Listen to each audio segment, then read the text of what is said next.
మీకు ఇచ్చిన వినతి పత్రంలో, పర్మిషన్ కోర్టు ఇచ్చిన వినతి పత్రంలో టెక్నికల్గా గిన్ని డప్పులు అని చెప్పలేదు, కానీ మరి కరపత్రం మీకు ఇచ్చాం, లక్షల డప్పుల గుండె చప్పుడని చెప్పాం. అది పేపర్లకు, టీవీలకు ప్రతిరోజు వస్తూనే ఉన్నది. మీకు ఇంటెలిజెన్స్ రిపోర్ట్ ఉన్నది, సోషల్ మీడియాలో ప్రచారం ఉన్నది. ఇక దాన్ని మీరు ఇంతమంది హాజరవుతారని చెప్పి నిర్దేశంగా చెప్పలేదు కనుక మేము నిరాకరిస్తున్నామని చెప్పడం అనేది అది షాకే తప్ప నిజమైన కారణం కాదు. ఓకే, నేను మొదటి దానికి ఒక ఆన్సర్ కూడా ఇస్తున్నా. ఒకవేళ నిర్దిష్టంగా ఇంతమంది హాజరవుతుండ్రని చెప్పి మీకు అందులోనే పేర్కొంటే ఇచ్చేవాళ్ళ? అంటే మిగతా 5 అంశాలు కారణాలు చూపెట్టరా? మొత్తం 6 అంశాల్లో మొదటి అంశమే ఎంత మంచిగా చెప్పలేదని మాట అన్నారు కదా. ఓకే, ఇప్పుడు ఈ మధ్యాహ్నం వరకే 1,00,000 మందికి పైగా మా డప్పులు హైదరాబాద్ వస్తున్నాయని చెప్పి ఇవాళ ఈ సాయంత్రం వరకే మళ్ళీ మేము కమిషనర్ గారికి లేదనేది కారణం అవుతాయి కదా.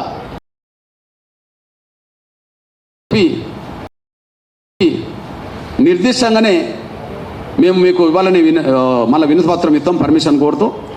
ఇక మిగిలిన కారణాలు చెప్పకుండా, మిగతా సాకులు చెప్పకుండా పర్మిషన్ ఇవ్వాలని చెప్పి నేను కోరుతున్నా. ఇది ప్రభుత్వానికి వ్యతిరేకం కాదు. మా సాంస్కృతిక వాయిద్యం ప్రదర్శన అనే విషయం మర్చిపోవద్దు.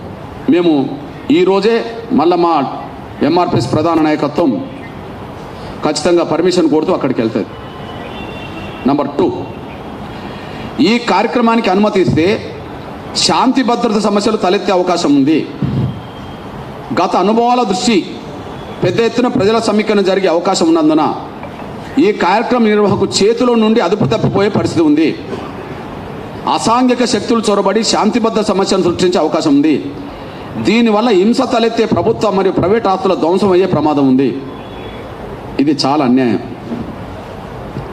అన్యాయం. ఈ కార్యక్రమం పెద్ద ఎత్తున ప్రజల సమీకరణ జరిగే అవకాశం ఉన్నందున అని అన్నారు. ఓకే, అవును, గత అనుభవాలు చెప్పింది ఏంటిది? ఎప్పుడు చెలో హైదరాబాద్ ఎంఆర్పిఎస్ పిలుపునిచ్చినా 1,00,000 మంది వచ్చారు. ఎప్పుడు చెలో హైదరాబాద్ పిలుపునిచ్చినా 1,00,000 మంది వచ్చారు. మరి 1,00,000 మంది వచ్చారు, 1,00,000 మంది తిరిగి వెళ్ళారు. కానీ ఎక్కడనన్నా శాంతి భద్రత సమస్య ఉత్పన్నమైన రోజు చూపెడతారా ఈ 30 ఏళ్లలో? మీరు చెప్పిందే కరెక్టు. అవును, ఎంఆర్పిఎస్ పిలుపునిస్తే 1,00,000 మంది ఎందుకు వస్తారు? వాళ్ళ ఆవేదన అలాంటిది, వాళ్ళ ఆకాంక్ష అలాంటిది, వాళ్ళ గుండెల్లోతు బాధ అలాంటిది.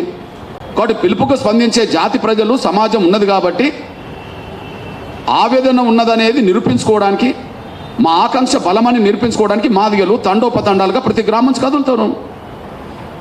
మాది న్యాయమైన పోరాటం కాబట్టి సమాజంలో అన్ని వర్గాల అండదండలు ఉండడం వల్ల వాళ్ళు కూడా వస్తారు. మరి 30 ఏళ్లలో 1,00,000 మంది వచ్చారు పోయారు. కానీ హైదరాబాద్లో శాంతి భద్రత సమస్య ఫలానా రోజు ఉత్పన్నమైంది అని చెప్పి ఏదైనా రికార్డు చూపెడతారా? నంబర్ 1 లేదు. అదే సమయంలో సమీకరణ ఎక్కువ జరిగే అవకాశం ఉన్నందున ఈ కార్యక్రమం నిర్వహణకు చేతుల నుండి అదుపు తప్పిపోయే పరిస్థితి ఉందని చెప్తున్నారు. ఇది అన్యాయం. ఎంఆర్పిఎస్ ఒక పిలుపునిస్తే ఆ పిలుపుకు 1,00,000 మంది వస్తారు. ఆ వచ్చి తిరిగి పొమ్మంటే 1,00,000 మంది తిరిగిపోయారు. పిలుపుకు 1,00,000 మంది వచ్చారు, 1,00,000 మంది తిరిగిపోయారు. ఇక మా చేతుల నుండి అదుపు తప్పే పరిస్థితి ఎక్కడొచ్చింది? అసలు ఎలా ఊహిస్తున్నారు మీరు?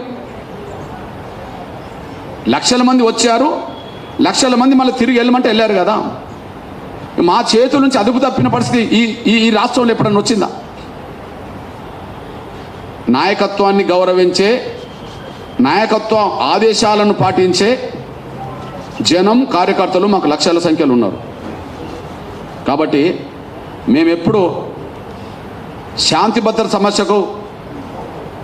భద్రతలకు విఘాతం కలిగించాలనో లేదా హైదరాబాదులో కావాలనేదో చేయాలనో చేసిన చరిత్ర లేదు, మేము చేసే అవసరం మాకు లేదు. దయచేసి మా చేతుల నుంచి అదుపు తప్పుతుందనే మాట అది సత్యదూరం, అది గమనించండి.